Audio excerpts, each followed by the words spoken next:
myself, they call me J.O. N to the easy E. Know that we undefeated, y'all are beneath them speeches trying to air a grievance. But his lines are overhead, better check the air for clearance. Call the tower, this is ours, clear the heat, the air apparent. Really, I've never been better. Legacy, this is forever. All the more times I've been severed, I'm raising the bar, you can go ahead and measure. Think about time for a toast. Time that we welcome to What is up YouTube? तो आज की video का जो topic है वो है carb cycling. Carb cycling के ऊपर मैं काफ़ी समय से वीडियो बनाना चाह रहा हूँ बिकॉज आजकल ये बहुत ज़्यादा टर्म यूज़ होता है हर जगह। अगर आपको लीन डाउन होना है तो लोग कार्ब साइकिलिंग के बारे में बात करते हैं। अगर आपको बल्किंग करनी है and while staying lean, carb cycling के बारे में बात करते हैं। तो I thought I will make a proper video based on my experience, my knowledge and how I use carb cycling. तो I started using carb cycling in 2014 जब मैंने compete करना 2016 में शुरू किया था। तो उससे पहले मैंने शुरू किया था carb cycling to stay lean year round and it used to be great क्योंकि आप you get the advantage of having high carb days and enjoying those high carb foods at the same time आप lean रहते हो तो you don't really have to do a cut like ज़्यादा cardio करने की ज़रूरत नहीं पड़ती है। So basically what is carb cycling? Carb cycling is जब आप अपने carbs को rotate करते हो over the week, over the month or every day. So what I mean by that is अगर आप एक वीक हाई कार्ब, दूसरे हफ्ते लो कार्ब, तीसरे हफ्ते मीडियम कार्ब, एक ये कार्ब साइकिलिंग होती है। दूसरी तरीके की होती है जिसमें आप करते हो एक महीना आप पूरा अपना मीडियम कार्ब रखोगे या लो कार्ब रखोगे जिसमें आप अपने कैलोरी डेफिसिट में रहोगे और उसके अगले महीने you will try to be in maintenance या फिर सरप्लस तो you will go in higher carb. और जो तीसरा तरीका होता है जो सबसे ज़्यादा कॉमन है और मैं पर्सनली बहुत यूज़ करता हूँ विच इज़ एवरी डे। आप हर रोज़ अपने कार्ब्स को चेंज करोगे going from high carb to moderate carb to low carb and आपके फैट्स भी वैसे ही चेंज होंगे। Protein stage the same but it's the carbs and the fats ratio that changes every day. So in this video जो मैं बताना चाह रहा हूँ वो ये है कि how I use my carb cycling throughout my year. मैं हर साल पूरे साल I use carb cycling whether I am bulking और whether I am cutting down and मैं अपने क्लाइंट्स के साथ भी ज़्यादातर कार्ब साइकिलिंग ही यूज़ करता हूँ because the most efficient way of losing fat क्योंकि आपकी बॉडी हमेशा एक शॉक में रहती है। उसको सब you are always shocking your body by manipulating your carbs and fats and calories. अगर आप लीन डाउन कर रहे हो तो for example you can always आप एक 3-4 डे आप डेफिसिट में रहोगे और with low carbs and then 4th day or 5th day or 6th day you will have a high carb day जिसमें you will have a little bit of surplus। तो body confuse हो जाती है कि oh you're getting more calories that means you're not in a deficit so you can continue losing fat। So the way I use it is it depends on what my body conditioning is, कितना मैं lean हूँ, कितना मैं क्या मेरा goal है, क्या मेरी rate of progress है। But if I'm bulking, I'll usually always have 3 low carb days and 1 high carb day. I don't have cheat meals usually. बहुत कम मैं cheat meals रखता हूँ. Usually it's a high carb day which is very controlled. तो अगर for example if I'm having a low carb day of 450 grams of carbs and 50 grams of fats, जो मेरा high carb day होगा which is going to be my 3rd or 4th day, that's going to be about 1000 grams of carbs. So no fats but 1000 grams of carbs. Protein stays the same. So you saw कि मैंने अपनी calories कितनी बढ़ा दी but I kept it controlled. तो जो मेरा weak muscle group है या फिर the day that I'm training the most intense, that's the day I'm going to keep the high carb day in. But I'm still going to stay lean. I'm going to have a slight surplus. थोड़ा सा surplus रखूँगा 450 grams carbs में so that at least I am slowly progressing, not in a deficit. तो ये आता है experience के बाद। हर एक का अलग अलग होता है। हर एक कई लोगों को 200 ग्राम लो कार्ब चाहिए होता है even while bulking। कई लोगों को 1000 ग्राम कार्ब चाहिए होता है even on low days। I have clients who have 700-800 grams of carbs on their low days. High carb day में I give them 1500 grams of carbs. That's insane, but it's just a metabolism and if you're staying lean, that's how much you need to grow. तो जो normal लोग होते हैं जो gym अपने जा रहे हैं, जिनको लीन होना है, जिनको थोड़ी एब्स चाहिए, उन सब के लिए carb cycling is it comes with trial and error. और the best way I will say कि अगर आपका वेट जो है लेट्स से अगर आपका वेट 100 kgs है तो आपका जो लो कार्ब डे होगा that will be 100 grams of carbs। आपका जो मीडियम कार्ब डे होगा that is going to be 200 grams of carbs और जो आपका हाई कार्ब डे होगा that is going to be 400 grams of carbs।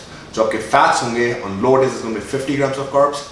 जो आपके मीडियम डे पे जो होगा जो 200 ग्राम कार्ब्स हैं उस दिन आपका 25 grams of fats एंड जो आपका हाई डे है 400 ग्राम कार्ब्स उस दिन आपका 0 ग्राम एडिशनल फैट्स होगा। So what I mean by 0 gram fats is जो आप आग और नहीं डालोगे like it's gonna stay the same. Like अगर आप ओट्स खा रहे हो ओट्स के अंदर ऑलरेडी थोड़े फैट्स होते हैं, disregard that.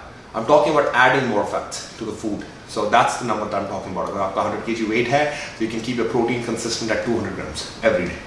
So this is a kind of rough approximation जो मैं आपको बता रहा हूँ. अगेन आप ये चीज रखो, फॉलो करो एक हफ्ते, अपना वेट देखो नेक्स्ट वीक और अपने गोल के हिसाब से आपका वेट कितना घट रहा है या बढ़ रहा है उस हिसाब से आप एडजस्ट करो. फॉर एग्जाम्पल अगर आपने ये चीज करी है और आपका नेक्स्ट वीक अगर आपका वेट 2 पाउंड से कम हो जाता है, so then you can stay the same. But अगर आपका वेट 3 पाउंड या 4 पाउंड कम हो रहा है, दैट मीन्स कि आपको ज्यादा चाहिए कैलोरीज. तो अपने हाई कार्ब डेज को आप ज्यादा बढ़ा सकते हो. फिर उसके दूसरे हफ्ते आप इवैल्यूएट करो, अगर आप फिर से आपका 3 पाउंड हो रहा है तो then you can maybe go a little bit higher on your low carb days. So that's how it goes. अगर आप bulking कर रहे हो, the reason I say carb cycling is good is so you can stay lean. नहीं तो आप अगर overfeed अपने आप को रोज कर रहे हो, you'll stay bloated, you'll look watery, and you won't make as much progress. अगर आप fat gain ज़्यादा कर रहे हो, it's not going to make any sense.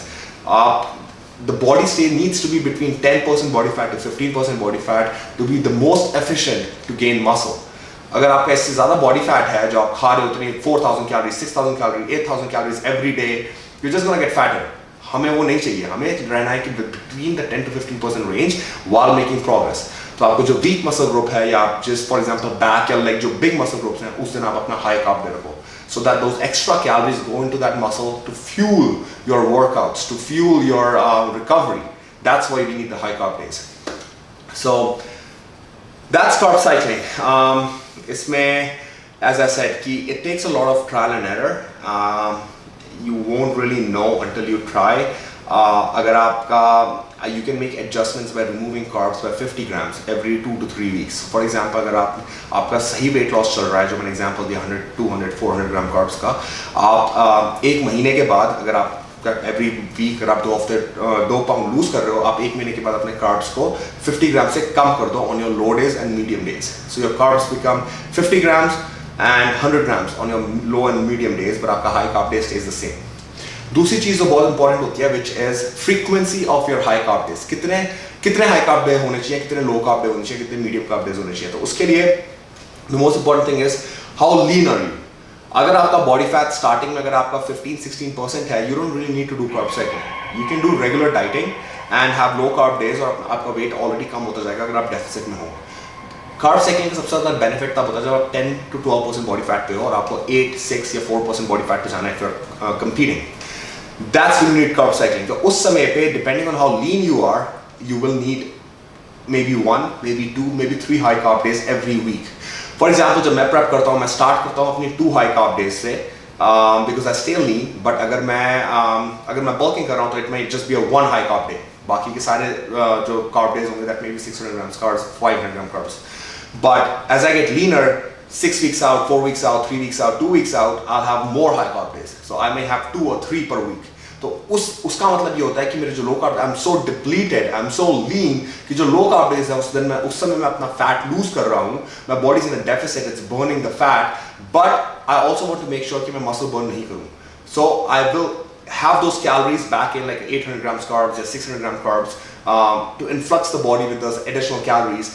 So I stay full and my weak body parts don't deplete as fast.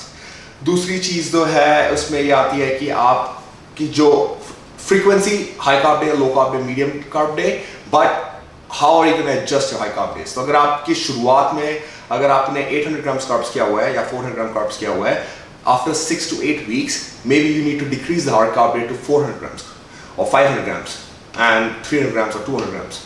So it all depends कि आपकी body कैसी दिख रही है, आपका goal क्या है, और it's a lot of trial and error, which is why it's a little bit complicated. But the easiest way, जो मैं आप बताऊंगा आप सबको, जो सब लोग ये देख रहे हैं, the easiest way to do carb cycling is have 3 low carb days and 1 high carb day. So आप 3 दिन, चाहे आपका goal fat loss है, चाहे आपका goal muscle gain है, this is what you're going to do. 3 low carb days followed by 1 high carb day. So it's going to be a 4-day carb cycling. What I mean by that is अगर आपका weight 100 kgs है, आपके जो 3 low carb days अगर आपका अपना weight lose करना है, your low carb days are going to be 200 grams of carbs. So multiply that by 2. Your fats are going to be 50 grams divided by half by your weight, and आपका जो protein रहेगा वो stable रहेगा 200 grams. But on your high carb day, your protein will be at 200 grams, but your carbohydrates will be 4 times your weight. So अगर आपका weight अगर 100 kg है, तो आपका weight हो जाएगा 400 grams. Just remember, this is only applicable अगर आपका body fat is between 10 to 12, at least even 15% body fat. अगर आप इससे ज़्यादा हो, even if you're in the obese category या आपको काफ़ी ज़्यादा fat है, you don't need to do this. You need to do the regular dieting. आप अपने पहले body fat को कम करो, फिर carb cycling use करो. And similarly, if your goal is for muscle gaining, अगर आपका weight है 100 kgs, आप अपने high carb day रखोगे, आपका low carb days रखोगे 3 times your body weight, so that's 300 grams of carbs, 50 grams of fats. And आपके high carb day में you'll go 6 times, so 300 and 600. So if you're, it's very simple. अगर आपका जो goal है, अगर आपका fat loss है, it's going to be multiplied by 2 on your low carb days, divided by half your fats. And जो high carb day होगा, जो 4th day होगा, that's going to be multiplied by 4 of your body weight. And fats are going to be no extra fats. Protein stays the same, that is 2 times your body weight. अगर आपका goal muscle gain है, you can have it 3 times your body weight for your low carb days, and your fat stays the 50 grams if your weight is 100 grams, or divided by half, and your high carb days will become 6 times than what your body weight is. So this is a very general guideline जो मैं दे रहा हूँ. आप इसको करो, अगले हफ्ते अपना वेट लो, अपनी फिजिक को देखो कैसे आपका वेट बढ़ा है या घटा है, उस हिसाब से आप एडजस्ट करोगे अपने लो या हाई कार्ब डेज को. अगर आप if you are feeling very hungry on your low carb days, अगर आपको लग रहा है बहुत ज़्यादा आप हंग्री हो और आपने अभी भी शुरू किया है carb cycling, that means you need more carbs in your low carb days. अगर आपको लग रहा है आपके हाई कार्ब डेज में आप बहुत ज़्यादा फुल हो, आप नहीं खा पा रहे हो, दैट मीन्स कि आप ज़्यादा खा रहे हो हाई कार्ब डेज में, so you can adjust it by 50 grams less. तो एडजस्टमेंट आप हमेशा अपनी 50 grams के आसपास रखो and follow this. And I hope this helps, because carb cycling is a little bit, it's easy, but at the same time थोड़ी complicated भी है, but it can only work if you are doing the trial and error. It's gonna take time, it's gonna take patience. तो जो लोग के पास money नहीं है coaches पे डालने के लिए या फिर फाइनेंशियली वो उतने स्ट्रॉन्ग नहीं है, उन लोगों को टाइम तो इन्वेस्ट करना पड़ेगा. I always say whether you can invest time or you can invest money, so it's up to you what you want to invest. मैंने टाइम इन्वेस्ट किया था, उस समय मेरे पास पैसे नहीं थे. कई लोग जो मैं जानता हूँ वो भी अपना टाइम इन्वेस्ट करते हैं, बट बहुत से लोग मैं देखता हूँ बहुत वीक लेजी टाइप के होते हैं, जिनको ना तो पैसे इन्वेस्ट करने हैं ना टाइम इन्वेस्ट करना है, उनको सब कुछ स्पून फीड चाहिए. तो I don't think I can make a better video than this to help you guys start on your carb cycling. And leave comments on below and let me know कि आपको मैं कौन सी और video बना सकता हूँ. I hope this video really helps. Again, comment, subscribe, क्योंकि अगर आप नहीं करोगे then I won't know that you're watching it, you're interested in my content, and I won't make it, क्योंकि ये मेरा, this is not my full-time job, this is not what I do for a living. I'm only doing this ताकि मैं आप लोगों को help कर सकूँ, आप लोगों को मैं जो मैं जानता हूँ वो शेयर कर सकूँ and hopefully inspire कर सकूँ अपनी जर्नी के साथ. So see you guys next time.